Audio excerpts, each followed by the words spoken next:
You know, as a police officer, I'm compelled to make this video. I've been in law enforcement for 10 years, and I'm speaking to my peers, other fellow officers, people in any kind of law enforcement position. I've seen officers nationwide enforcing tyrannical orders against the people, and I'm hoping it's the minority of officers, but I'm not sure anymore, because every time I turn on the television, every time I look to the internet, I'm seeing people arrested or cited for going to church, for traveling on the roadways, for going surfing, opening their businesses, going to the park with their families, or doing nails out of their own house, using their own house as a place of business, and having undercover agents go there and arrest them and charge them with what? With a crime? I don't know what crime people are committing by doing nails in their own house, but we're seeing this more and more and more, and we need to start looking at ourselves as officers and thinking, is what I'm doing right? Now, I want to remind you that regardless of where you stand on the coronavirus, we don't have the authority to do those things to people just because a mayor or a governor tells you otherwise. I don't care if it's your sergeant or your chief of police. We don't get to violate people's constitutional rights because somebody in our chain of command tells us otherwise. It's not how this country works. Those are de facto arrests. You know, we're violating people's rights and taking money from them, or even worse, arresting them and depriving them of their freedom when they are exercising their constitutional rights. So let's talk about that. Let's read something right here off of the Declaration of Independence. All men are created equal. Among these, we have the right to life, liberty, and the pursuit of happiness. That to secure these rights, governments are instituted among men, deriving their power from the consent of the governed, meaning our power and any government official's power is derived from the people. Okay? We don't hold power over our citizens. It's contradictory to everything that our country stands for. And this is what I'm seeing. First Amendment rights, telling people they can't go to church, freedom of religion. Okay? Telling people they can't protest, freedom of assembly. Fourth Amendment violations, illegal traffic stops to check for papers. What are you, the Gestapo? Is this 1930s Nazi Germany? You don't get to stop people unless you have reasonable suspicion or probable cause that they have committed a crime. And I know people that have personally been stopped saying, we want to see papers showing that you're essential. David 2, copy a phone call. That is not how our job works, okay? What really has been pissing me off lately is the fact that these officers that are going out here and enforcing these tyrannical orders, what they're doing is they're making my job and my safety, or they're putting my job and my safety at risk. Because what you're doing is you're widening the gap between public trust and law enforcement officers. And what that's going to do is it's going to, I mean, look at what's happened to law enforcement in the last 10 years.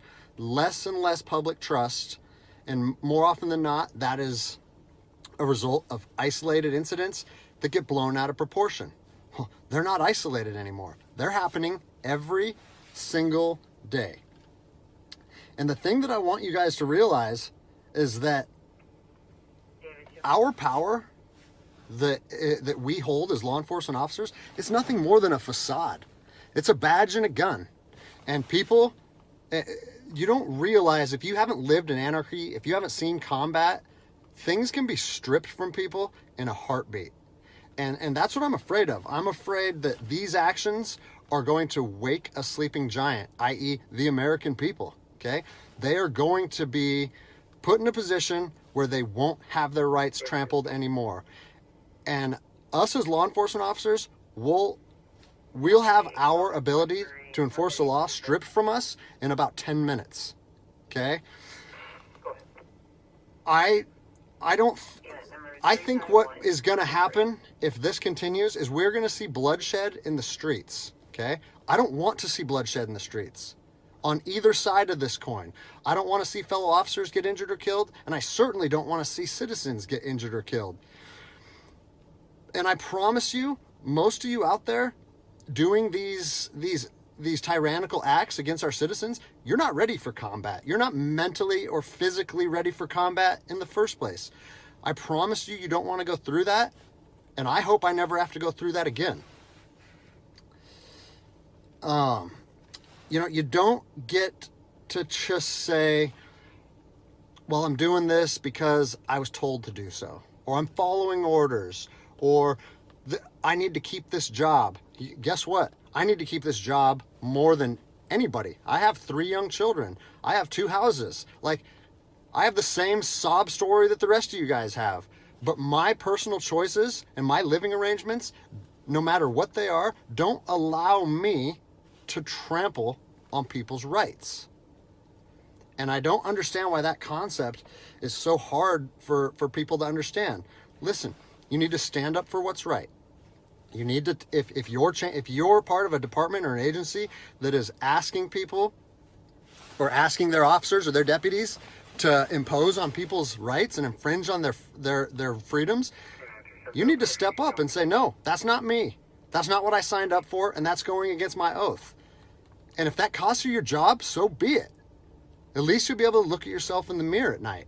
I've already expressed this to my department.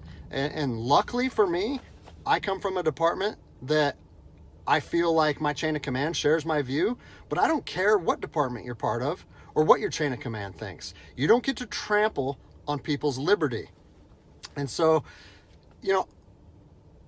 as a special operations veteran, I've fought on the streets of Iraq under the U.S. government's guise of freedom. And I'm telling you what, the American people are going to you are going to wake a sleeping giant, and they are going to fight 10 times harder for their freedom on their soil than anything you've ever seen before. And if that's something you're willing to face, then keep trampling on people's rights. But I promise you, the American spirit of defiance is going to rise again, and it's going to be a big problem for our country. So I'll leave you with this, something that I learned as an E-nothing in the Army. No matter what situation you're put in, if you look inside yourself and ask yourself one question, am I doing the right thing? You ask yourself that, you know the answer. And no amount of money or no order or law or anything should be able to make you go against doing the right thing. So I'm imploring officers to look inside themselves and ask themselves, is this what I want to be doing to my citizens? And I think the answer is clear. And if we all stand up together, guess what? It'll be a non-issue, no factor, because people and law enforcement will be united like we should be.